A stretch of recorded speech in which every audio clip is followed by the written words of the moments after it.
need to feel the wind in their feathers, and this is something very important to me. Yeah. For her too.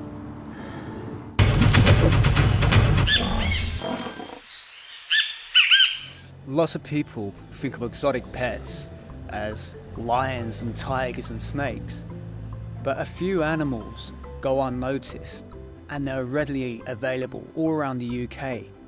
And thanks to one famous boy wizard, who I cannot name due to legal reasons, they've become very, very popular. These animals, of course, raptors, owls. Under a second, we found over 150 owls available for sale around the UK, various different species, easily available with a click of a button. And as you can see, this is results and results and just multiple pages of owls for sale.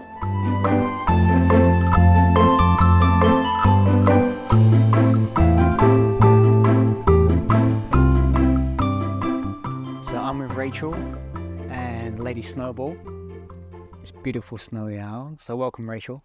Thank you. Please tell us about yourself and your beautiful lady.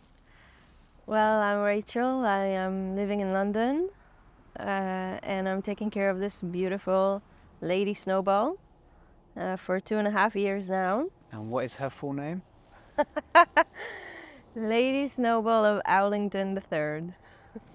With her, how did it start? Well, I actually wanted to get a cat, and my friend who is a falconer, he convinced me because he has all the knowledge, and he wanted me to learn how to take care of an owl, and it was actually a love story from the start because I fell in love, and I think she did too, and that's how I ended up with an owl. What goes into looking after, a predatory animal? You have to have the knowledge about raptors in captivity, especially snowy owls. They are not like other owls. They have different needs. They need more space. Like I said, they're not really evolving.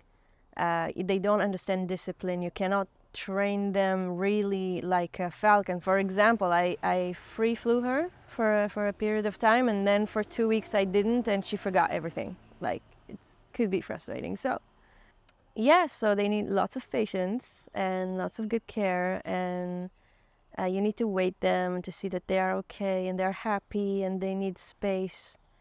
Raptors usually don't show you when they are in pain, so you need to check a lot to see that they are okay.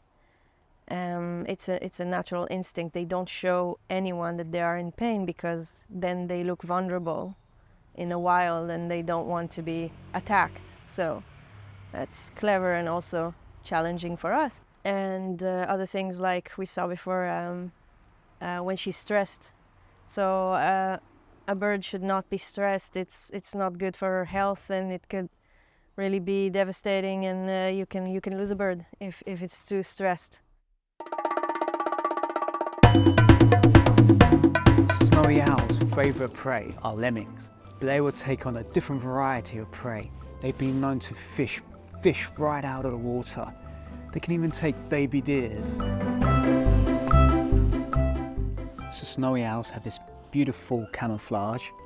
They look like stumps and rocks out on the Arctic tundra, where they can avoid predators such as Arctic foxes.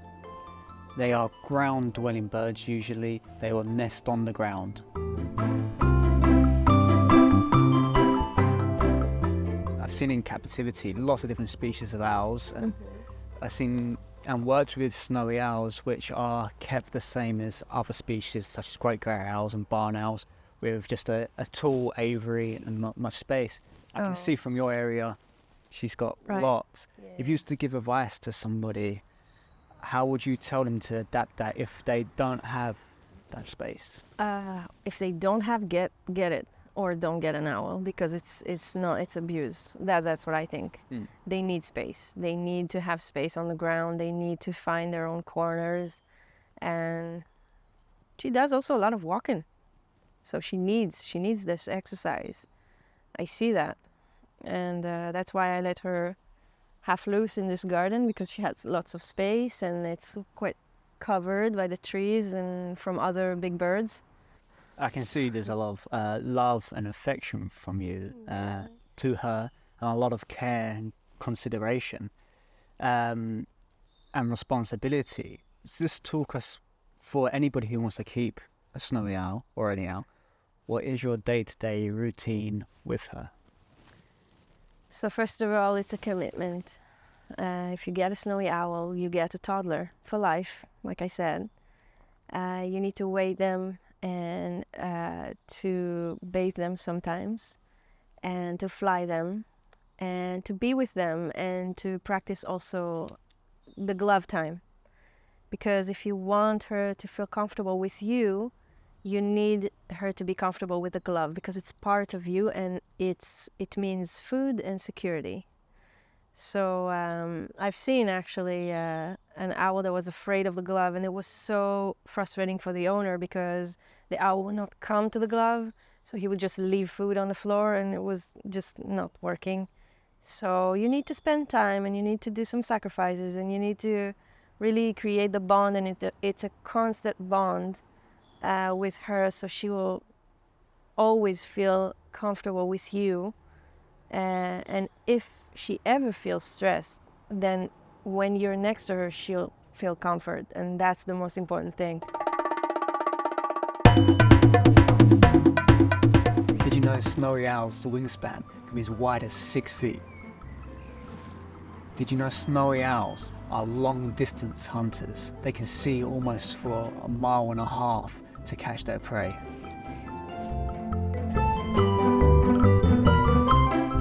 And on average, a day, how much time are you spent with cleaning and creating that bond and doing health checks? And So it's not all day, you just do the morning routine, then you let her be free and do her thing. You can definitely spend 1 or 2 hours on the glove, at least 4 days a week, and take her for walks. That's really nice. and that's every day, is it? Yeah, every day you have to fly them to the food. You don't just throw the food like that. You have them. You need them to the exercise and to fly. A bird is meant to fly. Mm. And of course, the checks I do all the time. I check her, and I also talk to her, if it makes sense. I get, like you heard her chipping. I get reactions, and I know her, so it's very easy after a while to just get the signals, get the messages from her, even if she doesn't talk or communicate like a dog. You can really get how she is.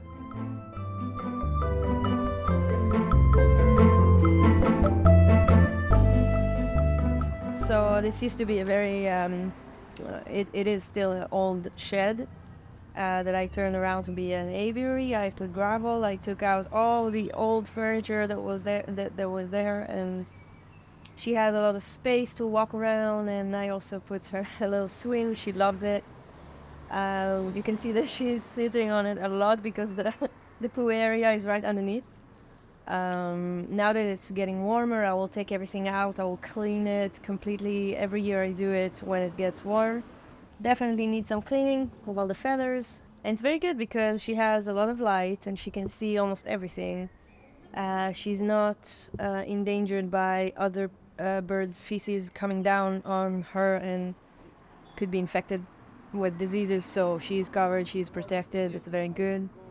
I leave it open all day when she's out, and you have a lot of air coming in and out, so ventilated. And I have the camera to check up on her every now and then to see that she's okay, that nothing is stressing her out too much.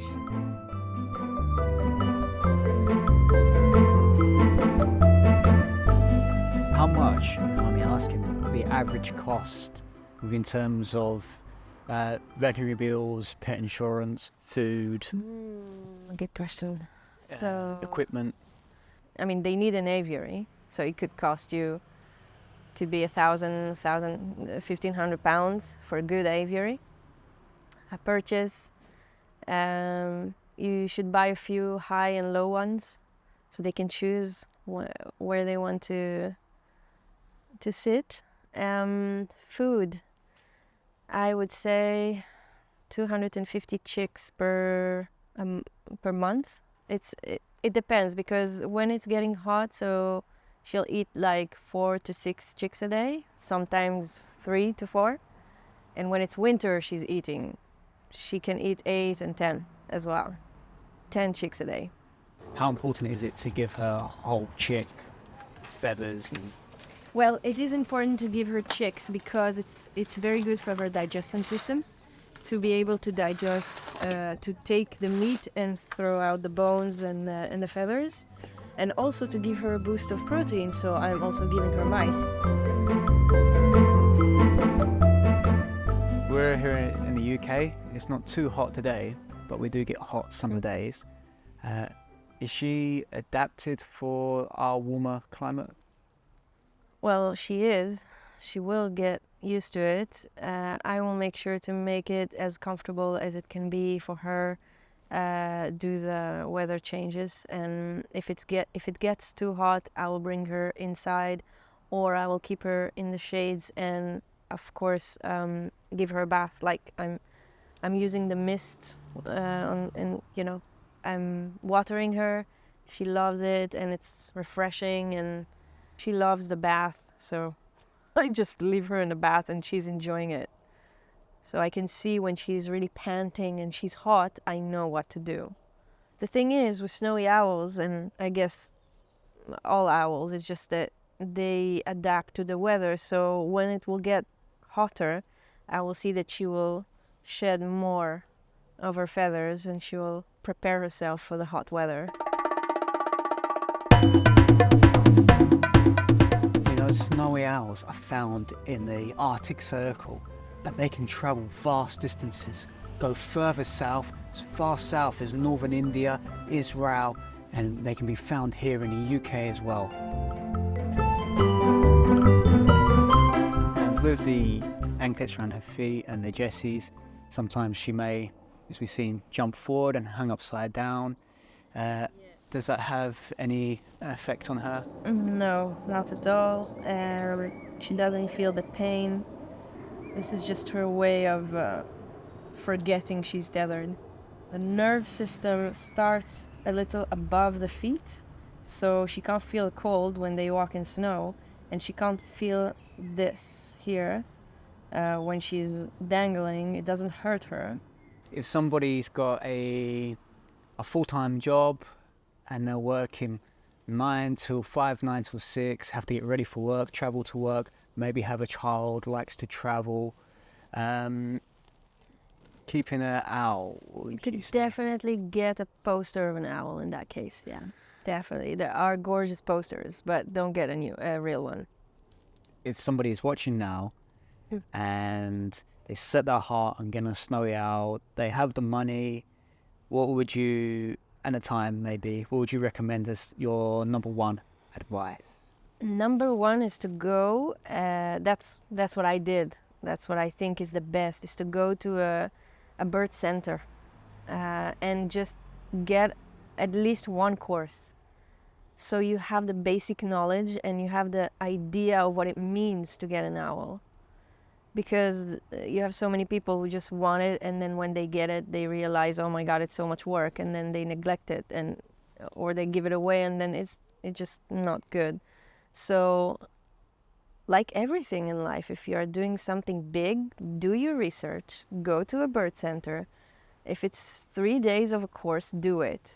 And maybe it's not for you. Maybe you'll think that a poster is better. I really appreciate the information you've given us. For the both of you. Hopefully people will take that on board and learn from that. But mainly thank you for having me here and my crew, and for us to learn, and we really appreciate it. Thank you for coming. Thank you.